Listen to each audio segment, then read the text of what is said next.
All right. So about that. Hey, I think it's working now. I'm recording this now, so just so you know. Okay, all good, all good. Well, first of all, how are you doing? I'm good, man. I'm good. Another day. How's Another training day. going? Are you still training at the moment, or Well, how's it I'm going getting now? ready to lay it down. Um, had a PRP injection in my elbow, so I'm going to only be doing light stuff from here on out. This is about my taper time anyway. It's just a couple days before. So it's all said and done now. Nice. Well, that sounds great. Sounds great. Yeah. So for those of the people that are watching are new to arm wrestling, um, Okay. just started arm wrestling. Let us know about who Paulin is. How did he start? How did he start into getting into arm wrestling and his journey to the very top of the arm wrestling world? And Um, Paulin is a former 95 middleweight East versus West champion. Yep, yep. So, man, who am I? I'm just an old dude who used to play football. That's really who I am. Um, I'm 43 years old. I found the sport at 35. So I was late in the game. Um, but I found it like watching Game of Arms on AMC. I remember watching that series and get like immediately addicted and binge watching it the whole way through and just thinking to myself, I've always been good at arm wrestling. Like these guys don't look that big or strong, and I got to be able to beat some of these guys. And then I found the Northeast message board, which still existed. It was right at the tail end of that I got started, and I found a tournament in Pittston, PA, about 2 hours from where I live, and I just threw a couple buddies in my car, and we drove to the tournament, and I just showed up and competed, and I did okay. I won the amateur class in the super heavyweights because it was just 199 plus, and the pros was the same thing, and I threw myself in there, and I took third place in the super heavyweight pro. And I lost to a couple national champions, and I beat a national champion, and I messed my shoulder up along the way. I had Not some too bad open. for the first few tournaments, right? Huh? Yeah, Not too yeah. bad. I Not too bad. mean, when you're coming in and you're typical meathead with no training and just found the sport and just showed up, I fully expected to beat everyone, Yeah. like as delusional as you can be at that point. And I remember leaving that tournament with a sore, hurt shoulder and thinking, oh wow, some of these guys are legit. And I found another tournament a couple months later, and I went and I just pulled amateur at that one. It was a bigger tournament. It was Winter Blast, and I won the amateur class there, and that's where I got myself pipelined in with some real arm wrestlers. And I started training with Tim Bresnan, Ron Klemba up in Connecticut. And I'd made the 6 hour drive back and forth the next 4 weeks to go train with those guys. And that's where I really found out that it was a little bit more than just strength, a lot more than just strength and technique. And there's so much for me to learn. And I think realizing that there's more to it than just being strong is what got me addicted. And then I went ham from there. I just kind of threw my whole life at it. Luckily, my wife was like, this is before we had, we had just had my son a couple years prior. And she was like, this is only going to take you away from or take me away from them for one day a week. She's like, I support you. Go ahead and do what you want to do. So I committed myself, built a little team here in Harrisburg with my buddy Justin Bear, but spent most every other week either traveling to a tournament or to a big practice and just soaking as much in as possible. The So that's team how it is started. Lethal Arms, right? Lethal Yeah, Arms. yeah. Yeah. Team Lethal Arms. Yep. Yeah. How big is the team down there? Well, it's kind of. So when I first started, there was no arm wrestling in central Pennsylvania. Like there was no tournaments, never. Like Pittston, Scranton was the closest. Those were the only real PA tournaments. And then all the other ones, you're pretty much going to New Jersey and other places. So like in our first year of existence, we started throwing tournaments ourselves. So we did like a WAL qualifier, did some fundraiser tournaments and stuff like that. And during that time, it really started booming in central Pennsylvania. And I found that there were actually a lot of arm wrestlers in the area already existing, but just, they trained in small groups, one or two guys. So we expanded pretty quickly, and we've kind of come full circle now where we had a really, really large group at one point. And now, because of our concentration in the area, we have a bunch of small practices. So we have a big team, but a bunch of small practices. So there's an option to practice usually 2 or 3 times a week in the central PA area. So Yeah, it's pretty cool. that's great to hear. Just like in Ontario, there's a lot of teams, and even in the Ottawa area, there's, I would say, 3 or 4 teams, large teams Mm-hmm. that practice regularly, including one at a university. So Nice. yeah, I think That's this. good right there. You get it Yeah, at the school level, whether it be high school or yeah, university. You start getting people who are still in the ages where they are athletic, yeah, and yeah. Well, fast that's track the key. to today, you have developed into a really, really elite arm wrestler.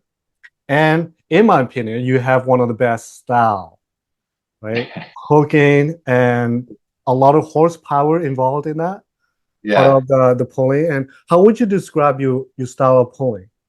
Well, it's funny because I wasn't always like that. I think I spent my first 3 or 4 years not hooking at all, or wanting to be hooked, or wanting to be in that spot at all.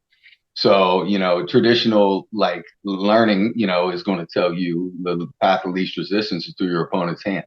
And I think that can serve you, to an extent, and depending on how good you get. I mean, into my, early successes in my pro career, I wasn't hooking at all. It wasn't until about 3, 4 years into where I found like, and mainly just on the advice of some people that I trained with. Obviously we trained in a hook, but I never wanted to be one, and never wanted to be in one in a competition. But I had, Kenny Smith and a couple of people that I trained with in Maryland said, you might be better in like focusing on your hook. And I'm like, what? Get out of here. You know what I mean? And Yeah, then it started to become second nature. And there was a subconscious thing in me about my labrum and rotator cuff, labrum tears in both shoulders, and rotator cuff issues in my right. There's like a subconscious I don't want to say fear, but like an apprehension of quickly coming forward. I could quickly go backward. I use my speed backwards very comfortably. But yeah, when it came to driving forward or driving side, there was a subconscious block that I had to work through. And, having some of the, stem cell injections and things that I've done, over the past 3, 4 years have really, really, really, really improved the stability of my shoulder, which I think has given me that confidence in my lane. And then also having some successes in that lane really developed my focus like on training that specifically. The flip side to that coin is I don't even know if I can top roll anymore. I feel like every week goes by, I become worse of a top roller. But the reality that I found is that my weight class, my best chance of success at the 95 kilogram class, based on my own skill sets, is to drive inside and use my hand in a hook. A lot of people neglect to the value of your hand strength in a hook. And I think it's super, super like paramount. You don't just like, I don't hook sideways. Like I hook sideways to initiate, but my finish is very rarely that European style, like joint driven finish. A lot of it's coming through rotation, down pressure, containment, deep cupping, all these different things that are coming through my hand, which I do think has served me pretty well on the world stage, being able to hook with my style, which is a little bit different than most of the elite hookers. yeah, yeah. Like I said, it's quite entertaining, right? The way you pull, and you got to lean into what you're good at, right? You got to really focus on that. You know, it's good to be well-rounded, but really, if you have a strong move that can, get you far, right? Yeah, So I've really bought into kind of the Todd Hutchings approach, and I don't use the West Side Barbell Conjugate method or anything. I use a lot of pieces and styles of his training. because he and I pull very similarly. And there's a lot of confusion around that. Like, don't get me wrong, Todd Hutchings has an amazing side pressure, but people really misinterpret him as a puller. They misinterpret him as a meathead, go sideways. He only has one move. And it couldn't be any more wrong. His back pressure and pronation are world level elite. And you just don't, it's hard to identify it when you watch him pull. But when you pull with him, you feel all of those pieces. The dude has found a way to hook with the best hookers in the world and actually have them run from him. Mm. And he's done it for many years, and he's developed a game now too, where if somebody can top roll him, it is his version of top rolling without his hand. The way he pulls is something I cannot do that yet. I attempted that against Irakli, and I am not there yet. I do think that with enough time and training that I potentially could develop that anti-top roll as well. So I've really dug into like the idea that is Todd Hutchings, because we started at the same age and he's substantially older than me and is still improving. So to me, that's one of the most addicting things in the sport is you can get good and get better for many, many years, into your mid 50s. And guys like him are really paving the way for those of us who got started late. Yeah, I agree. And you're learning from everyone, right? That's what new arm wrestlers should do. But that's why you will tell them, right, to really learn from everyone. Yeah, especially the top guys, right? And try to make sure that you're doing things the right way, of course, safety first. Then you can try to, take pieces from different places in order for you to be, execute better for a better performance, right? You nailed it. You nailed it. You nailed it with that one sentence. Don't try and be anyone. Take bits and pieces here and there. People are going to teach you. They're going to tell you things along the way. All of it's great, but not all of it's going to apply to each person.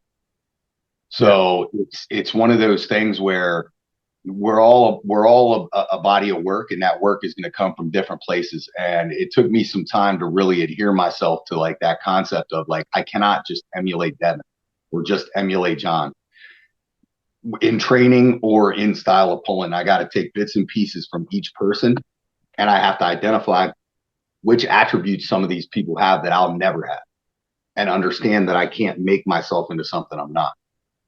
Yeah, totally agree.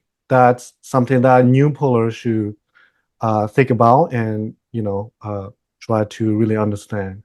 Paul, sorry, I'm going to switch on my camera. The battery just died. All good. I saw it. Yeah, I'll do the editing magic after, but I'm going to try to change up my we're not live. Take your time, man. Take your time. Yeah.